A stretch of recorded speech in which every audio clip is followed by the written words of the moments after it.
Hey, this is Dr. Ben Weitz, host of the Rational Wellness Podcast.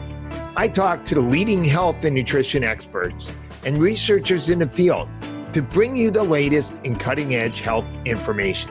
Subscribe to the Rational Wellness Podcast for weekly updates. And to learn more, check out my website, drweitz.com. Thanks for joining me, and let's jump into the podcast. Hello, Rational Wellness Podcasters. Thank you so much for joining me again today. For those of you who enjoy listening to a Rational Wellness Podcast, please go to Apple Podcasts or wherever you get your podcasts and give us a ratings and review. Also, if you'd like to see a video version, go to my YouTube page. And if you go to my website, you can find detailed show notes and a complete transcript. Today, our topic is the prevention and treatment of diabetes with a diet and lifestyle approach. Type 1 diabetes is an autoimmune condition that usually starts in childhood or in the teenage years and is marked by damage to the ability to produce insulin and requires taking insulin injections for the rest of their lives. But 90 to 95% of those with diabetes have type 2. And this is a condition that results from diet and lifestyle and is entirely preventable. One of the biggest questions is which diet and lifestyle factors are the most effective for this task? For example, is it more effective to follow a lower carb diet, such as Dr. Brian Mole recommends, who we spoke to in episode 139? Or is it more effective to follow a higher carb, lower fat program, such as Dr. Cyrus Khambatta, our guest today, advocates?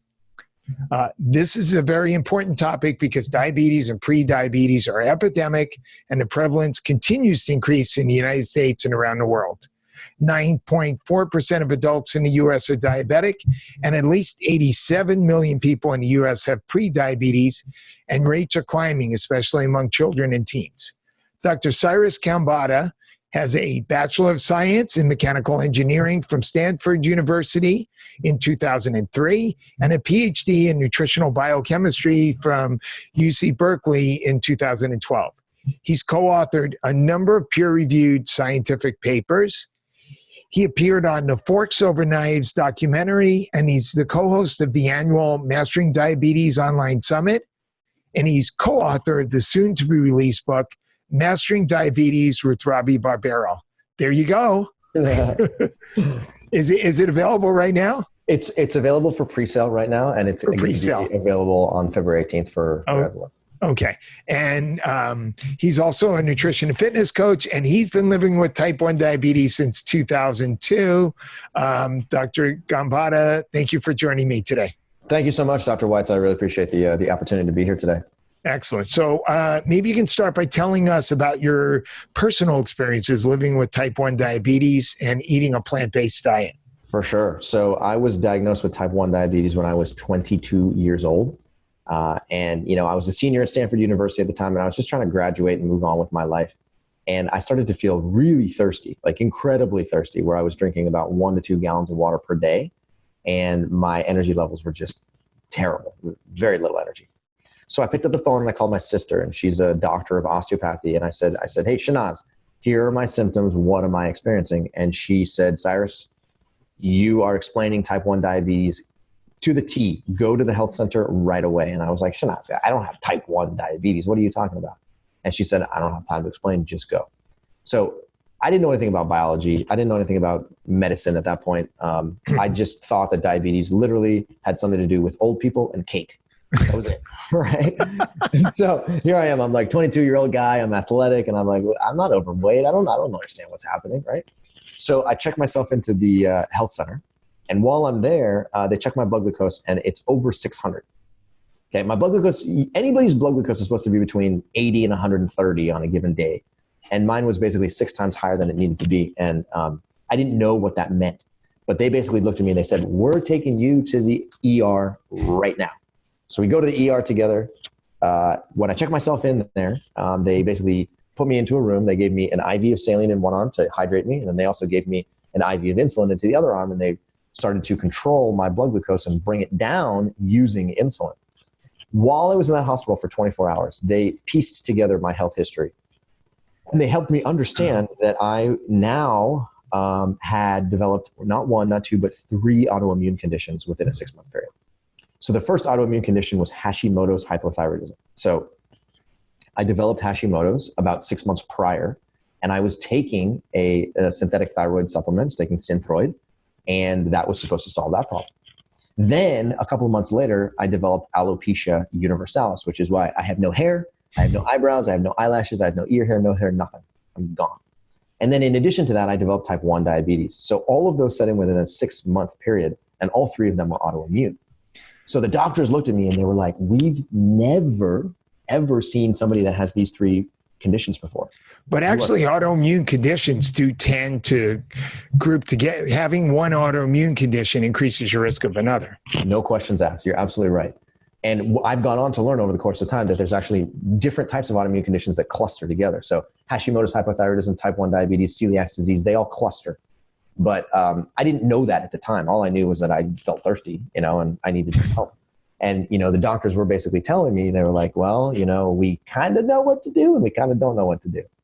So I got discharged from the hospital 24 hours later with a blood glucose meter, test strips, 2 different types of insulin, syringes, carbohydrate counting guide, and a life alert bracelet that basically said, if something happens to me and you find me passed out on a field, call 911.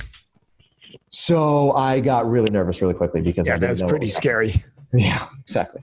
So I followed the advice of my doctors at the time, and they basically said, listen, we know how to treat type 1 diabetes because it's pretty classic and there's a safe way to treat it. And that is to eat a low carbohydrate diet. So I said, okay, great, let's do this. So I started eating more peanut butter, more eggs, more chicken, more fish, more olive oil. And I was trying to reduce my intake of carbohydrate-rich anything, whether that was fruits or starchy vegetables or whole grains. And by doing so, it was supposed to make my blood glucose more controllable, and it didn't. It definitely did not. So maybe I did a low carbohydrate diet terribly, incorrectly, but I was trying to control my carbohydrate intake to be about 100 to 125 grams per day, which falls within the low carbohydrate classification. And not only was my blood glucose hard to control, my insulin use was going up over time. It started out in the mid 20s and then it creeped up to the mid 30s. And before I knew it, it was 42, 45 units per day. And then in addition to that, I also just started to feel very tired, and my joints and my muscles were starting to hurt, and I couldn't be as athletic as I wanted to be. And having grown up as an athlete, a soccer player, weightlifter, and just like generally very active, as soon as my mobility got compromised, I got really frustrated. So started looking for more information. I got introduced to this idea of eating a plant-based diet, and I said, heck, I'll try it out. Let me do it. So under the guidance of a nutrition professional named Dr. Doug Graham, he helped me transition to a plant-based diet literally overnight, cold turkey. Now, I don't recommend transitioning, cold turkey overnight, but I happened to do it just because that's the situation I was presented with. So I switched over to a plant-based diet, and Dr. Weitz, I can't even tell you how incredible it felt for the first week. Within 24 hours, my blood glucose went from being relatively high and difficult to control. I hit 6 hypoglycemias within 24 hours. So my blood glucose began to fall, and it began to fall rapidly. And as a result of that, I had to back off on the amount of insulin I was giving myself so that I wouldn't drive myself more hypoglycemic. Over the course of 1 week, I had cut my insulin use by 40%, which is mind-boggling. But the beauty was that I was doing it by eating 5 to 6 times the number of grams of carbohydrate per day. So that was really where this light bulb went off in my head, where I was like, wait a minute. I had been told up to this point that carbohydrates equals more insulin. But now I'm eating way more carbohydrate energy and my insulin use is going down. So they're moving in opposite directions. How is that possible? So that's when I got really interested in studying it at the PhD level. So I went to UC Berkeley. I enrolled in a PhD program there, and I got to try and understand what was happening inside my own body because it was a fascinating experiment. Well, I mean, it certainly is counterintuitive. Oh, it's fascinating. Yeah, it's absolutely. We basically, carbohydrates, pick a carbohydrate, rice is essentially a long chain of glucose molecules together. And when you eat a carbohydrate like rice, it gets broken down over a period of time, faster or slower, depending upon the carbohydrate, into glucose. And if the issue is glucose, then it certainly makes sense that eating more carbohydrates is going to raise your blood glucose. That's exactly right. So the overall philosophy of eating more carbohydrates equaling more glucose, equaling more insulin, it makes perfect sense, from like if you step backwards and draw it out on a piece of paper, it makes perfect sense. But my personal experience kind of went exactly opposite to that. And so that's where I either thought to myself, I was like, either I'm a fascinating N of one experiment and what's happening inside of my body is I'm a genetic anomaly, or what's happening inside of my body is actually applicable to other people living with type 1, or maybe even other people living with any other form of diabetes. So that's why I went to school. And that's why I tried to educate myself about it so that I could answer that question. And while I was there, I was able to dig up almost 100 years worth of information from the 1920s and beyond of experiments that scientific researchers have run that mimic exactly what I had gone through myself. And there's a whole collection of information that really highlights the power of a plant-based diet, especially a low-fat plant-based whole food diet, in helping to maximize insulin sensitivity and really enable people living with type 1 and type 2 diabetes and prediabetes to see the exact same results, which is, higher carbohydrate intake, but less insulin demands, less insulin biological requirement. And that's when I started to say, oh, wait a minute, I'm not special. I'm really not special. I just happen to be one person that experienced something that has already been documented for over 100 years. And so we set up the Mastering Diabetes coaching program to teach people living with all forms of diabetes how they can also transition to a plant-based diet so that they can achieve incredible similar results. So how should a diet for somebody with type 1 be different than somebody with type 2 diabetes? So it doesn't necessarily have to be that different. At the basis of what we teach and the basis of sort of all of the scientific investigations that I've been involved in over the past 15 years is that there's sort of three components to a plant-based diet that are really going to be beneficial for people living with diabetes. Okay. Number one, low fat. Okay. And when I say low fat, I basically mean approximately 15% of total calories as fat, or maybe even a little bit less, somewhere between 10 and 15%. Number two, plant-based, meaning eat as much plant material as you possibly can. Okay, you don't have to go 100%, but it does, the further you can, increase your plant intake, the better. And then number three, whole food. And I want to put a focus on whole food too, is very important because as you know yourself, there's a lot of plant-based packaged products that are now available on the market. There's, plant-based burgers, there's soy ice cream, there's crackers, there's chips, there's cookies, there's enchiladas, there's burritos, you name it. And we don't actually recommend eating more of those products, even though they're technically plant-based. We're talking about literally eating more fruits, more vegetables, more whole grains, and more legumes. So when you eat a low-fat plant-based whole food diet, what ends up happening is that in a low-fat environment, when the total quantity of fat is quite low in your diet, that enables glucose metabolism to function very efficiently. And that enables insulin to become very effective at signaling glucose to enter tissues. And so to answer your question, you say, well, how would a diet for somebody with type 1 be different than a diet for somebody with type 2? The answer is it doesn't necessarily have to be. As long as you're eating a low fat, 10 to 15% of your total intake as fat, plant-based whole food diet, then what we find is that people with type 1 diabetes, people with type 2 diabetes, people with prediabetes, we're all doing the same thing under the surface. And that same thing is we are maximizing insulin sensitivity. And when you maximize insulin sensitivity, then effectively you allow insulin to do its job very effectively. So small amounts of insulin can then usher or signal large amounts of glucose to get inside of tissues. And that helps keep your blood glucose controlled very well. Isn't the amount of calories really significant? Isn't insulin essentially the hormone that allows us to store extra energy?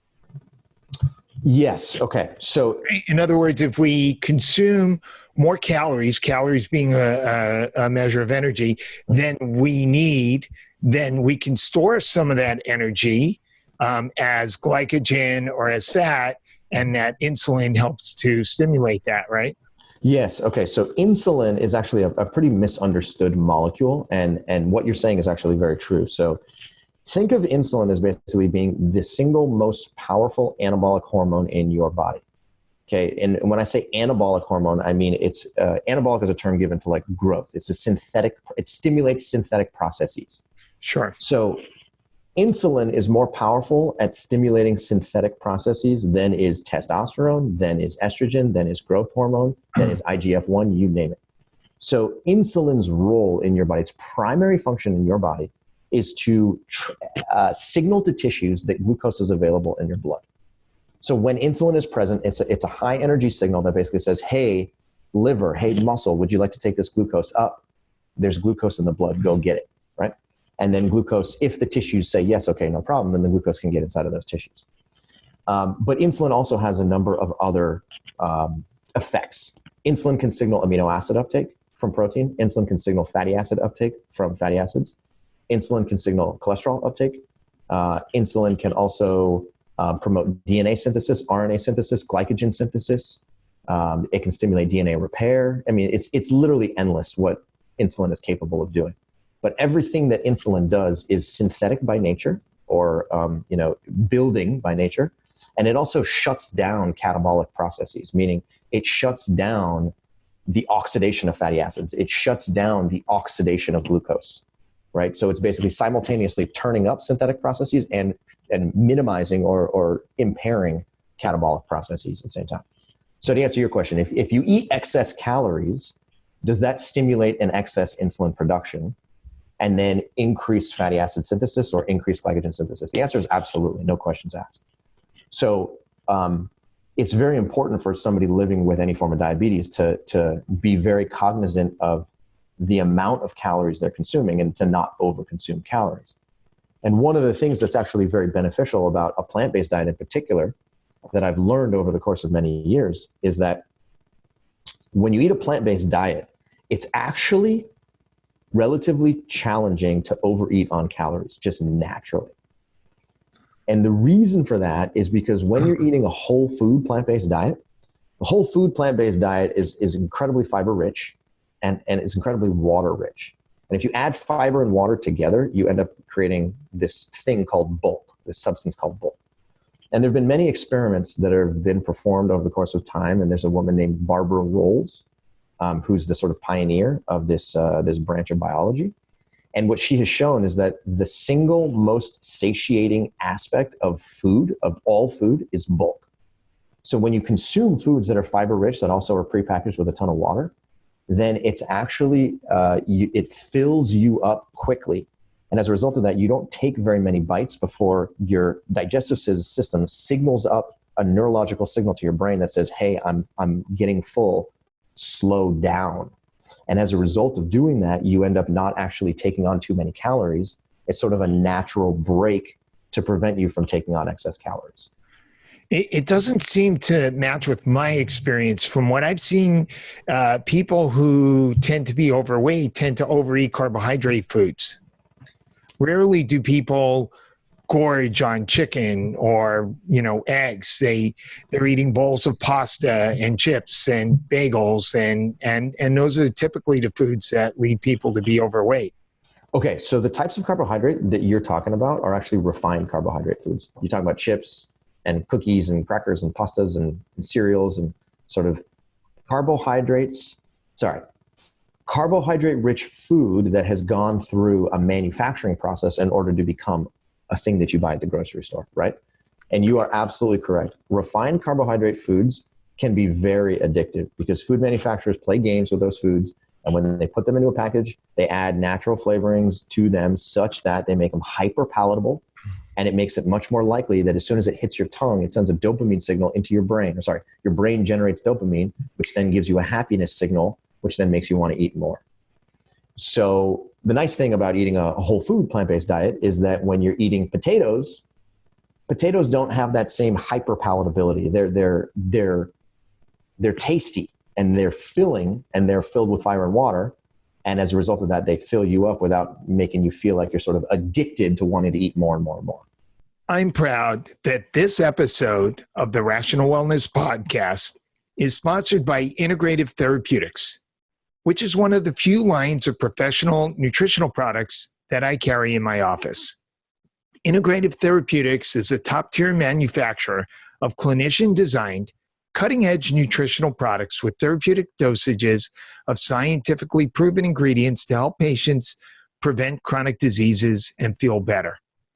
Integrative Therapeutics is also the founding sponsor of TAP Integrative, which is a dynamic resource for practitioners to learn with and from leading experts and fellow clinicians. I'm a subscriber, and this resource includes a service that will provide you with full copies of journal articles, and this alone is worth the yearly price of subscription. And if you use the discount code Weitz, WEITZ, my last name, you'll be able to subscribe for only $99 for the year. Now, don't carbohydrates break down into sugar more quickly if they're consumed alone versus if they're consumed with protein and or fats? Because the proteins and fats take longer to digest, you'll get less of a blood sugar response from eating that meal. Isn't that the case? Okay, I'm very glad you asked me this question, because this is a highly misunderstood topic, and the answer is true, but also true but. Okay, so if you eat a carbohydrate-rich food, like let's take, for example, sweet potatoes. Okay. Okay, you eat sweet potatoes, and you also eat the sweet potatoes with a protein-rich food. Give me an example of a protein or fat-rich food. Salmon. Perfect. You eat that with salmon. Okay. So you eat the two of those foods together. They basically go in your mouth, they travel down your esophagus, they get into your stomach, and then they get into your small intestine. Now, once they get into your small intestine, the lipid-soluble components are actually absorbed into your lymph system quickly.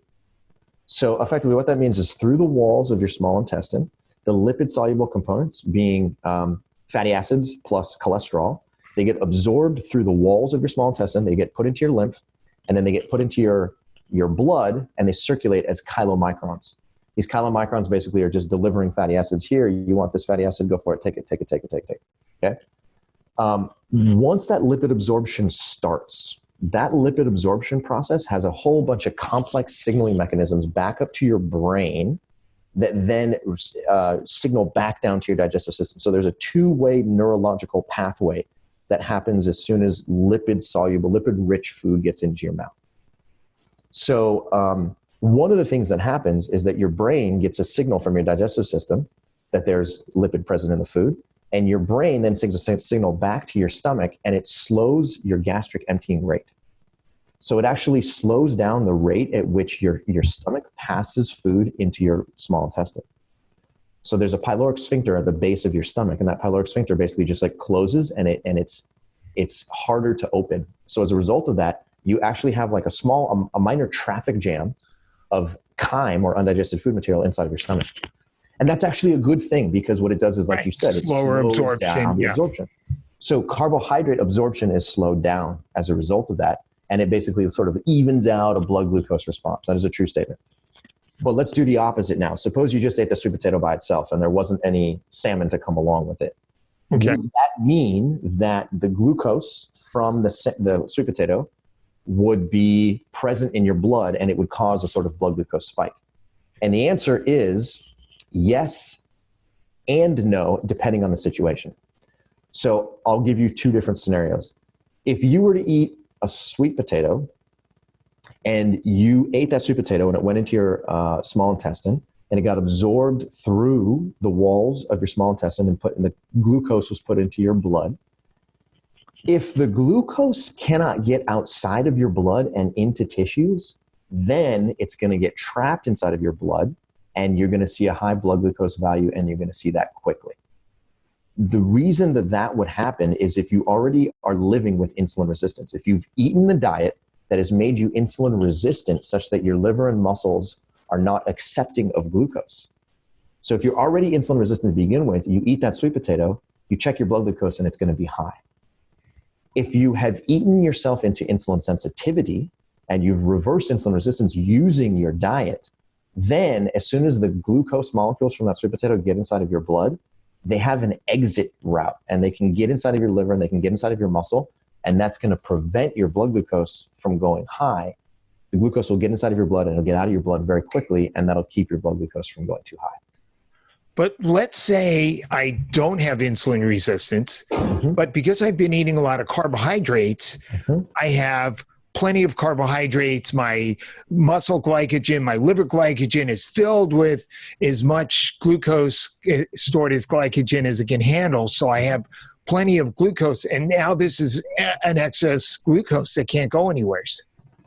Okay, so there's a couple of things to think about.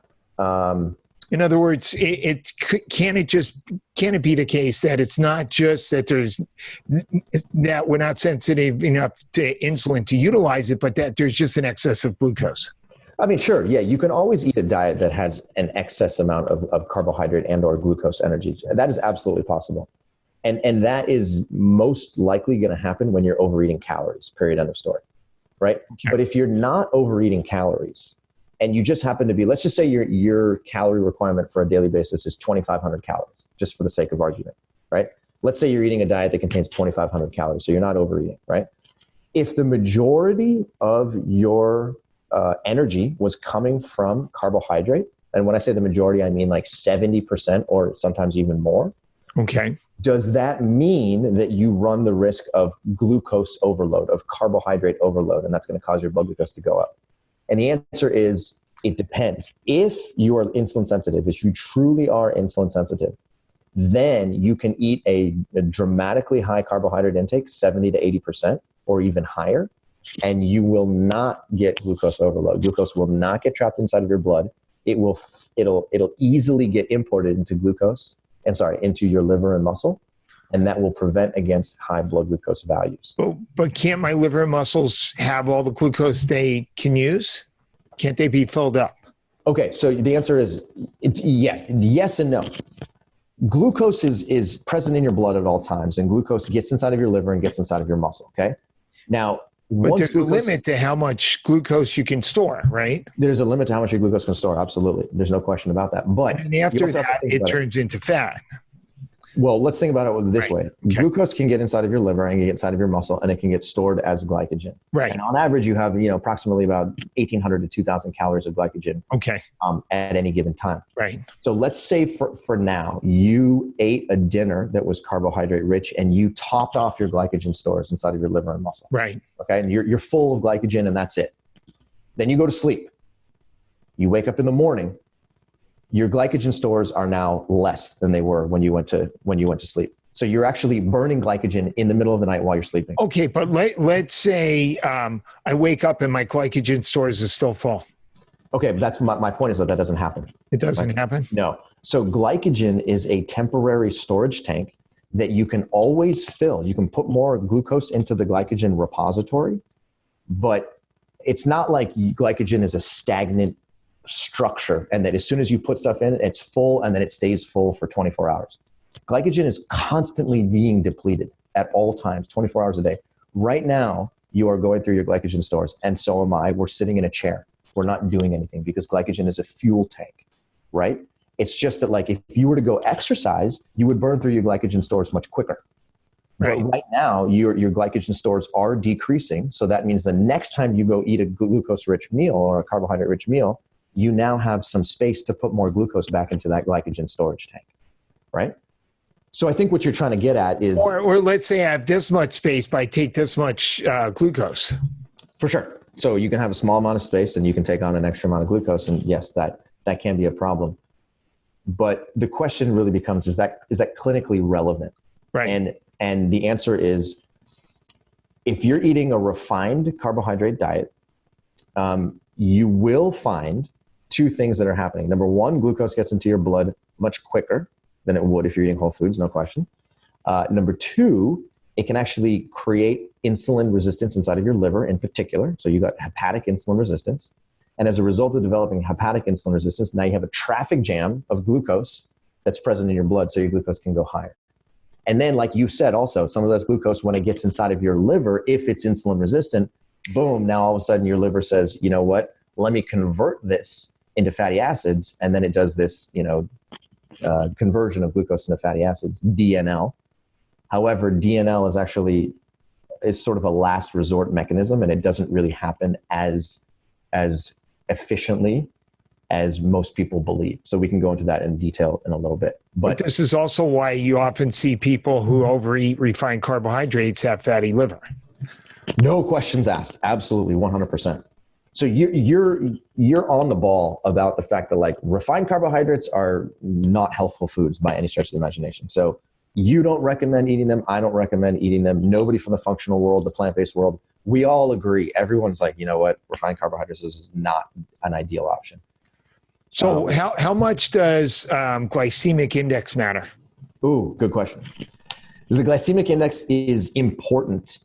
By the way, for the listeners who are not aware, the glycemic index is a measure of the rate at which a carbohydrate food gets converted into sugar in your blood, in your system.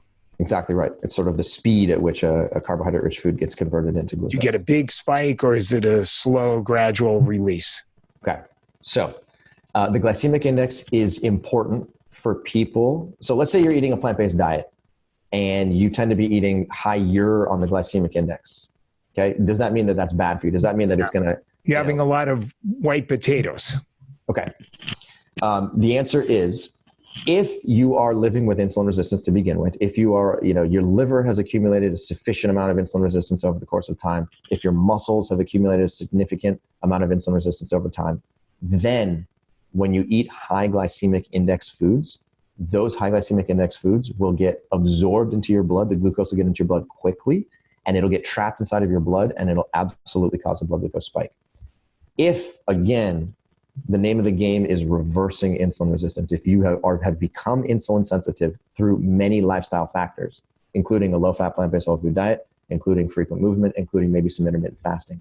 If you do all those and you do those on a daily basis, and you have become tremendously insulin sensitive, then when you eat a high glycemic index food, your blood glucose does not spike. Absolutely does not spike. One other thing that I also want to say about the glycemic index that I think is slightly deceiving is that the glycemic index is basically a measurement of how quickly an individual food metabolizes to glucose inside of your blood. Okay. So white potatoes, as an example, have a higher glycemic index than does a sweet beet potatoes. Yeah. Or a sweet potato, right? Now, when you put a meal together, generally speaking, you're probably not eating just one food in isolation. Some people might do that, but if you're putting together a meal, you might have a little bit of salmon, you might have some white potatoes, you might have some broccoli, you might have some wild rice in there, okay? So the glycemic index of each one of these foods matters. Right. And then when you actually eat the meal together, you're getting a combination of glycemic indexes, which is going to slow down the rate of absorption of all material that comes from that food, right? So the glycemic index is like important in isolated situations when you're living with insulin resistance or when you're only eating one food at a time. And the glycemic index is also something that you can change literally by changing the way you cook a food or by changing the temperature at which it's served. So it's kind of it's a helpful indicator, but it's also kind of slightly not that helpful. Right. Like, for example, if you were to cook those white potatoes and then you were to eat them cold, you get an increase in resistant starch. That's exactly right. Right. So the glycemic index then gets lowered as a result of that, right? Even though it's still the same white potato. Right. Is that something that you employ in some of your strategies? To lower the glycemic index in particular of certain foods? Using, say, resistant starches or. So we don't directly employ that because we don't necessarily find that it's necessary. So we are a huge fan of resistant starch because resistant starch is very helpful at blunting a glycemic response, no questions asked. But people can get resistant starch also from eating slightly unripe bananas. They can get it from, correct me, what other foods are high in resistant starch that you know of? Jerusalem artichoke. Yep. I think certain types of beans are also high in resistant starch, if I'm not mistaken. I think so. Yeah. So they're helpful for sure, right. but and then we got the fiber. That's another big factor in this whole release of carbohydrates, right? So that exactly when right. you talk about whole food, whole grains, you're talking about foods that are higher in fiber. Absolutely. Fiber is such an important molecule for a bazillion reasons, but at the upper end of your digestive system, the presence of fiber slows down the rate at which glucose enters your blood. So it blunts your glycemic curve after you eat a meal. By the time fiber gets into your large intestine, it then becomes a food for your microbiome. Your microbiome can secrete cellulase, break it down into cellulose, and as a result of that, break down the cellulose into glucose. And as a result of that, they can metabolize those glucose units and use them to create short-chain fatty acids like butyrate, which is going to help not only your small intestine, but other tissues as well. And then also fiber tends to bulk your stool, which is a good thing, right? So yes, fiber is a magical molecule in 1,000 different ways. And again, when you're eating a plant-based diet, especially if it's coming from whole foods, you can dramatically increase your fiber intake without even trying. Okay. So insulin resistance seems to be a very complicated and confusing concept when you really get into it. I read several recent papers, and it seems like even the top researchers are a little confused about exactly what results or how it results in changes in insulin resistance. Yes. So over the course of time, insulin resistance has become a sort of more complex topic than I think even researchers had once believed it to be. And so as a collection of medical professionals, I think the answer is we don't know everything that contributes to insulin resistance, but we absolutely do know certain components of food and certain nutrients that are more influential in creating insulin resistance. And we know certain types of nutrients can also reverse insulin resistance at the same time. So if you really look at the types of what we're trying to understand here is very simple. Are there specific components of your food that block the action of insulin? That's what it boils down to. So are there certain nutrients that you can find in either animal-based foods or plant-based foods or both that when you eat them, the action of insulin is decreased? And if the answer is yes, then those foods are going to contribute to the development of insulin resistance, because insulin resistance is, at its core, a reduction in insulin signaling, an inability or reduced ability of insulin to do its job. Okay? So the question really becomes, well, what nutrients in food are impairing the insulin signaling pathway inside of your muscle and inside of your liver? Now, there's been investigations as far back as the 1920s to try and answer this question, and they're still ongoing today. And what many of these investigations have found is that lipids, as a general class of molecules, are definitely, they can impair insulin signaling. So lipids refer to fat-rich molecules, but not necessarily all fat-rich molecules are going to impair insulin signaling. The most problematic are saturated fatty acids. Now, what ends up happening is that when you eat a food that's rich in saturated fatty acids, the saturated fatty acids, they can get inside of your liver and they can get inside of your muscle, and they can directly slow down the action of insulin inside of those exact cells. Okay, so there's a whole collection of intracellular mechanisms that are initiated when cells uptake saturated fatty acids. And that leads to insulin receptors that are less functional than they were before the saturated fatty acids came in. So if you have a meal, there's some phenomenal research here that's been done in type 1 diabetes in the last couple of years that takes individuals and they feed them either a meal that's high in saturated fatty acids or a meal that's high in protein or a meal that's high in both. And what they find is that over the course of the next 3 to 5 hours, that insulin signaling is impaired dramatically. And as a result of that, people with type 1 diabetes who eat either a fat-rich meal or a protein-rich meal or both end up with an increasing need for insulin, as much as 65% increased need for insulin over the course of the next 5 hours. And that is an indicator, again, that saturated fat as one type of molecule can impair the insulin signaling pathway and can alter the biology of your lipid and, of your liver and muscle to make it such that those tissues have a difficult time responding to insulin. Do you recommend eating the same types of foods throughout the day, or do you recommend, for example, eating, say, less starchy carbohydrates at night? Good question. Or maybe more fats, having nuts or things like that. Okay. So we have found that over the course of time that eating certain types of foods at certain times of the day can be very helpful at controlling your blood glucose. So I'll start out with the morning. In the morning hours, we recommend eating a fruit-centric meal for a number of reasons. Number one, fruit-centric meals at the beginning of the day can actually, it's easy to prepare for breakfast. They don't require much preparation from like a logistical. So what would a fruit-centric meal look like? Okay, so suppose I were to put together a fruit bowl that contained 2 bananas and 1 mango. That's it. 2 bananas and 1 mango. Or it could be 2 bananas, 1 mango with a tablespoon of flaxseed dripped on top of it. Okay? Very simple. Okay? If you were to eat that in the morning hours, what we find is that number one, it keeps your blood glucose nice and controlled. Again, assuming that your overall diet has made you insulin sensitive to begin with. And if you are insulin sensitive, then metabolizing that fruit-rich meal is very simple. Number two, it keeps you full for 2 to 3 hour period until lunch rolls around.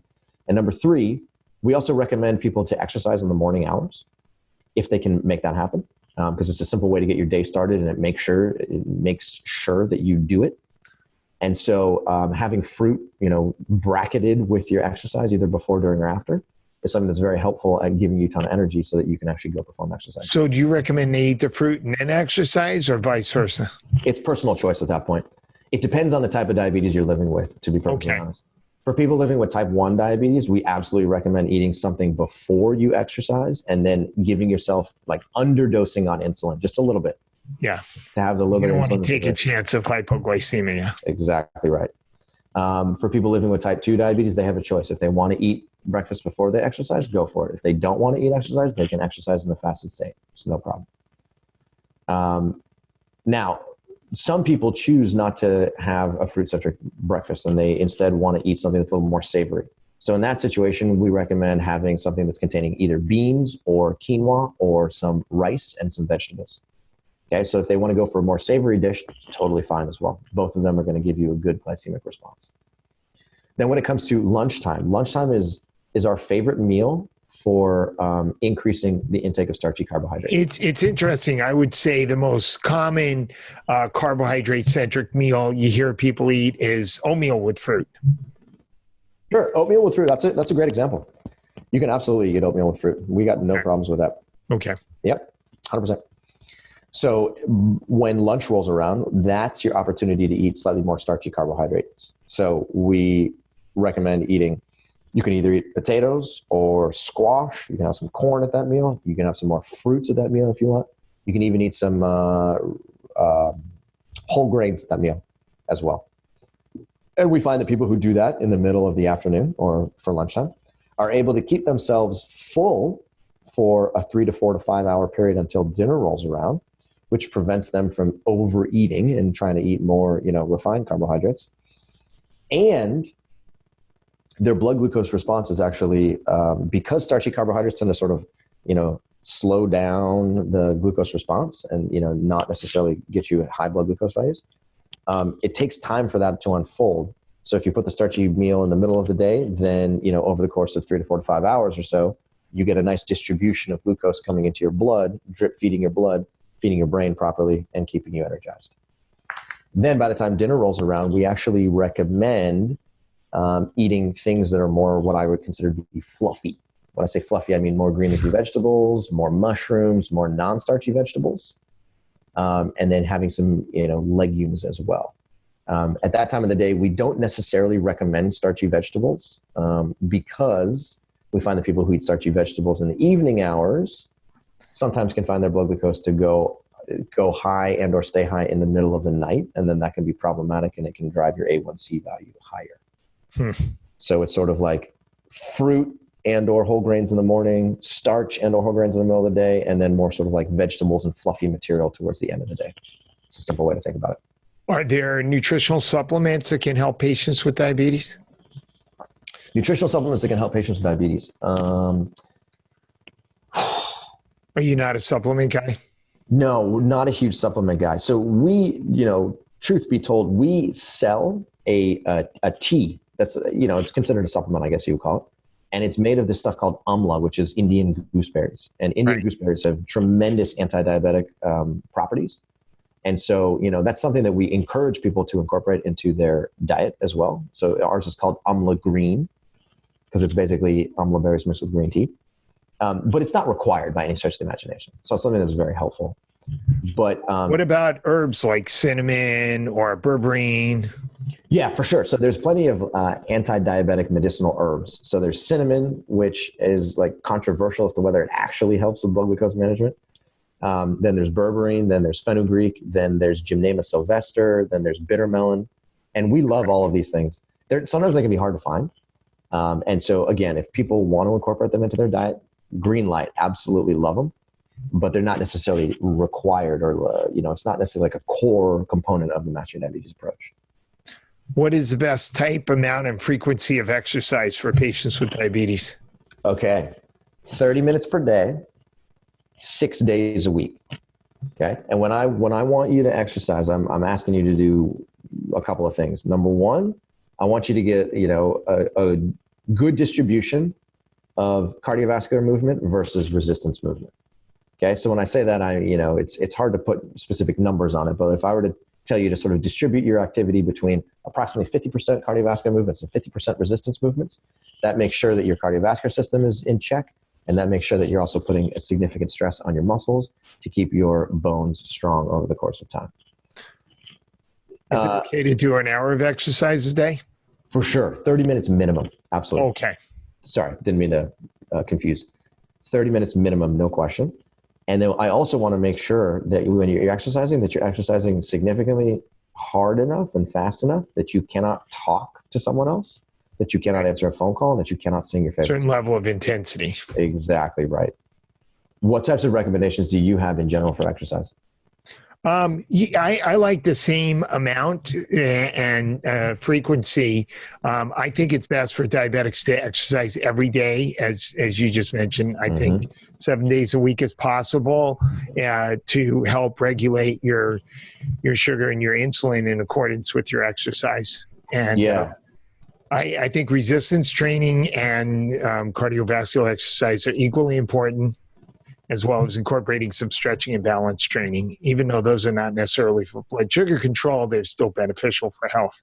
No doubt, 100%. And exercise is, I think in this world of nutrition, we like to talk about food a lot of the time, right? Yeah.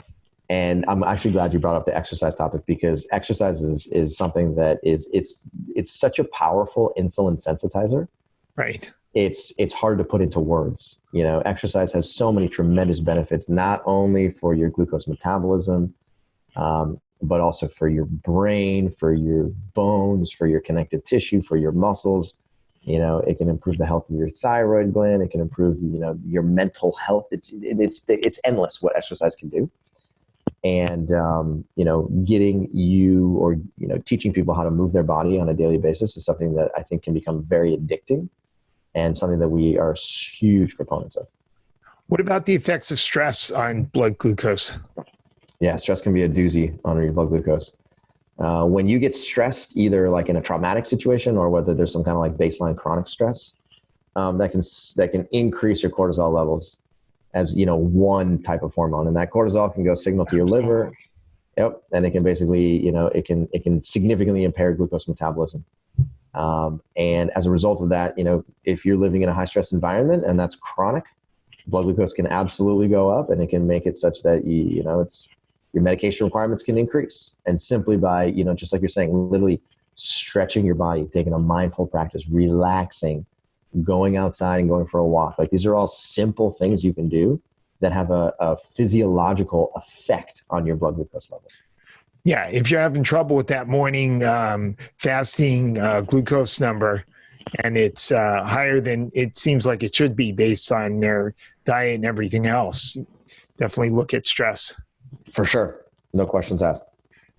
Do you ever address adrenal function or measure adrenal function as a way to look at, salivary cortisol levels? No, actually, we don't. Feel free to educate me on that. I'd love to learn a little bit more. So you can measure cortisol levels with through the saliva, and you can either spit into little tubes, and you can measure them multiple times a day. So what's common is a 4-part cortisol test. So and now we have the cortisol awakening response, where you're actually measuring your cortisol as soon as you wake up, and then 30 minutes later, and then after you get out of bed, and then 3 other times during the day, and then you plot it out. You get a plot as to what happens with your cortisol curve. That's phenomenal. And where can you get these cortisol kits from? There's a number of companies. Genova is a common popular company that people use. Great Plains Labs, Dutch lab testing. But very cool. Yeah, I think it's actually a very important component of monitoring your diabetes health, because even if you don't have diabetes, we live in the modern environment in which we live in. It's stressful. Absolutely. Yep. Whether you're sitting in traffic, whether your internet connection went down, whether your phone isn't working, like whether your boss is breathing down your neck, like these are all mildly stressful enough. And when they compound one on top of the other, before you know it, you now are living in a state where you're like, I'm exercising, but how come my chronic disease went up? How come my hypertension is going high? How come my cholesterol is going high? And sometimes the answer is stress. Yep. Chronically high cortisol levels, or you can reach a point of burnout, and then you have chronically low cortisol levels. And cortisol flatline is correlated with a worse prognosis for cancer and other chronic diseases. Mm-hmm. So it's really important. And then, of course, we have sleep. Sleep. Yes. There's this interesting statistic that losing one night of sleep, I'm sure you've heard this. It says something like losing one night of sleep puts you at the functional equivalence of somebody who's had, I think it's like 4 beers, right? So like if you don't get sleep one day and then you go drive a car in the next morning to go to work, you're effectively, driving with the same level of mental capacity as if you had 4 beers, right? As far as diabetes is concerned, losing even one night of sleep has a dramatic effect on insulin resistance in the next morning. You can measure it. You can actually see how your blood glucose levels are rising and how insulin has become less effective. So imagine if you're in a position where you've become an insomniac, or maybe you're not sleeping enough, or maybe the quality of your sleep has gone down, and you're doing everything else. You're eating a plant-based diet, right? You're exercising frequently. You're doing a mindful practice, but yet you're not sleeping properly. That unto itself can cause blood glucose to go up, and it can frustrate you. So addressing sleep is something that's absolutely important. And there's many, specific techniques that you can utilize to try and get yourself to go to sleep and stay asleep. And that's something that's, there's research actually that's actually linking sleep deprivation over the course of many years to cognitive decline. So increased risk for Alzheimer's and dementia. Absolutely. Right. And so, sleep has profound effects, not only for diabetes, but also just for, your brain health, for your heart health, for your kidney health, you name it. All of these tissues require sleep in order to fully function at their optimal. Absolutely. Just as important as unregulated blood sugar is for brain health and Alzheimer's risk. Absolutely. And type 3 diabetes, no question. Right. Good. Yeah. Okay. Any final thoughts for our viewers, listeners? Yeah, I would say, in this world of nutrition, it's easy to get caught in between different sort of ideologies. One nutrition expert can say, go eat a ketogenic diet. The other nutrition, I listened to that guy. He told me to eat a plant-based diet, right? Oh, I listened to that guy. He told me to eat a paleo diet. Right? No, I mean, we are so polarized in the nutrition world. It's kind of like our politics. You've got carnivore diet, and then you've got, complete opposite. And exactly right. Yeah. So more information and people are more confused than ever before. Exactly right. So the thing that I like to focus on is, rather than like spending your time getting frustrated by the differences, try and find the commonalities, because there are some serious commonalities that I think unite every single health professional, or most health professionals. And those are the commonalities that are really important. So, just like you said, number one, sleep. Please go to sleep, stay asleep, and improve the quality of your sleep. Number two, move your body. Please move your body on a daily basis. Okay. Number three, do whatever you can to minimize your stress levels, because chronic stress is a real doozy, and it can increase your level of chronic disease. Everybody's going to agree on those things. Number four, vegetables are good for you. Everybody would agree that eating vegetables is good for you. It's just not, eating vegetables isn't sexy. People aren't like, oh, I can't wait to go home and eat lettuce and broccoli, right? Yeah, now everybody's going to agree quite as much on unlimited fruit, but definitely vegetables. That's exactly right. People will not agree on unlimited fruit. That's right. What we have seen, and with the research that we're privy to, and our results show that it's not about unlimited fruit, but about fruit is not your enemy, right? And so, increasing the quantity of fruit in your diet is something that can be tremendously beneficial for many tissues in your body, and it can help you control and reverse insulin resistance. And then another thing that we would all agree upon, correct me if I'm wrong. And you also don't think it matters because you mentioned having bananas. It doesn't matter if you have berries versus bananas versus grapefruit. Yeah, it does not matter what type of fruit you eat. And, there's this common misconception that, like, bananas, as an example, are a high glycemic fruit. Bananas are actually not a high glycemic fruit. Just as one example, bananas are actually medium glycemic. There's only really one fruit that's high glycemic, and that's watermelon. All the other fruits, papayas, mangoes, strawberries,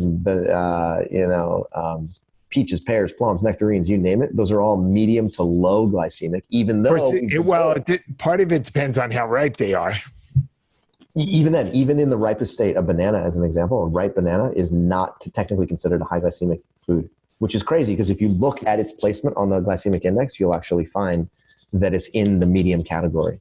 But point being is that, no, we don't differentiate between the types of fruits, because, again, your ability to eat fruit is dependent on if you are eating an insulin-sensitive diet, an insulin-sensitizing diet.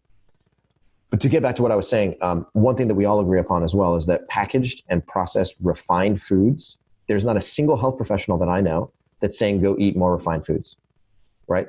You would agree, I would agree, every single health professional says, okay, fine, let's eat more natural foods, because that's actually going to improve your overall health, right? And then another thing that we would agree upon, this could be the final one, is that there are many ways to eat to reduce your dependence on pharmaceutical medications. And the goal is not to eat a diet that enables you to take a pill to live. Instead, we, as a community of healthcare professionals, regardless of our ideology, are trying to help you use food as a substitute for pharmaceutical medication. And if you approach food from that perspective, then I think you're going to be pleasantly surprised by what you find. And that, whether you're going high fat, low fat, high carb, low carb, high fiber, low fiber, like, you can experiment around to find something that feels good for you and that gets you good results. But the goal is to try and minimize your dependence on pharmaceutical medications and live as free of pharmaceutical medications as possible, and do it in a way where you're eating real food as much as possible. And that's going to have lasting benefits for every single tissue in your body. Awesome. How can our viewers find out about you and your programs and your book? Cool. So thank you for asking that question. We wrote this book, Mastering Diabetes. Hopefully you can see it on the screen here. And so this book basically is 400 pages long with 800 scientific references inside of it. Okay. We've scoured the literature to really understand what is insulin resistance and how can you wrap your head around it. And it also has a go-to manual for exactly what you can do today to start improving your health and become the most insulin sensitive that you've ever been. You can get it on Amazon. You can get it on Barnes & Noble. You can pre-order it right now. It's going to go live on February 18th. I'll make sure to put a link in the show notes. Thank you. Thank you for doing that. And then if you're also looking for more information, we have a coaching program for people with all forms of diabetes. Go to masteringdiabetes.org. You can learn about it there, and you can see if this approach is something that resonates with you.